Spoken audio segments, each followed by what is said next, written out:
I found out my husband was cheating on me thanks to our toddler.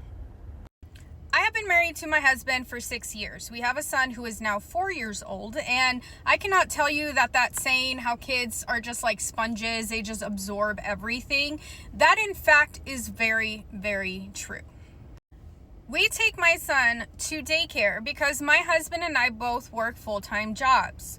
In a couple of years, I had planned to actually be a stay-at-home mom because we would be in a position where we don't have to worry about both of us actually working. Now, when we don't take my son to daycare, we have family members who take care of our child because we only want to take him to someone that we trust, okay? Nowadays, with everything that you see, you do not want to leave your kids with just anyone. Every morning, I drop my son off to daycare, and then my husband, because he gets off early from work, he always goes to pick our son up. Keep this in mind. In the last couple months, my son, anytime that he's riding with me, he always says a name, okay? It's always Isty. Like Isty, and it's just when he's with me. When my husband and I are in the same vehicle, my son will not say that. And so for me, what else could it possibly be than someone's name, right? Either Christy, Misty, if he's saying Isty, it makes sense. Because I know every single teacher in my son's daycare, I have no idea who this Christy person is, or Isty, whatever it may be. So in the back of my head, I was thinking maybe it's just like a teacher aide. Maybe she's just a substitute that I was not aware of. It just has to be something like that, because in my family, no one really has that name. Like, the people that are actually taking care of my son, they don't have that name. So one day I drop my son off and I'm asking his actual daycare teacher if he knows who Isty or someone that has that name. And she says, I have no idea. Like, there's only 3 teachers in this classroom that help around, including the teacher's aide, and no one has that name. So I have no idea who that could be. I don't ask my husband, which I know I should have, but because my son doesn't say it around him, I just felt like, no, it's just probably someone that I know, or why would he just say it around me and that's it? And at this point, I was going very crazy because I was thinking, is the teacher lying to me? Like, he only goes to daycare and then he comes home. So who is this person? I need to figure it out.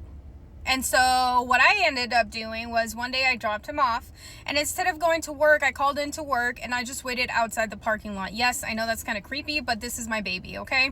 And so I waited the entire time. No one showed up. I still let my husband pick him up because I don't want him to know what I'm up to, obviously. Like, he's going to think I'm fucking crazy. So he surprises me by picking up my son with another female.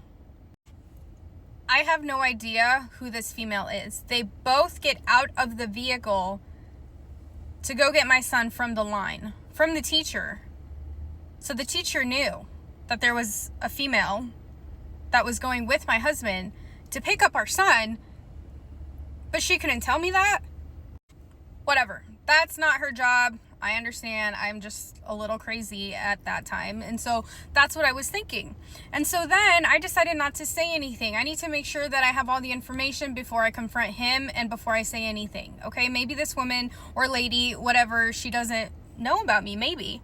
I decided to go through his phone. He lied to me because he told me the construction company that he's been working for since we've been together, there's only males. There are absolutely no females whatsoever. But come to find out, the text messages between that female and my husband are, oh, I can't wait to see you at work. I can't wait to see you at work. And then there's inappropriate, conversations, inappropriate photos. Like, everything is just, what is going on right now? Now, because I didn't want to do anything that's going to take me straight to jail, I decided, pack all your shit, just get everything together and leave. Like, don't say anything. Obviously, there's our son on the line, so I can't really go that far. Like, I can probably go to my parents' house so that I can be away from this fucking POS. And that's what I did. I packed all my shit, filed for divorce a couple days later, and now I'm waiting so that I can be free from this man.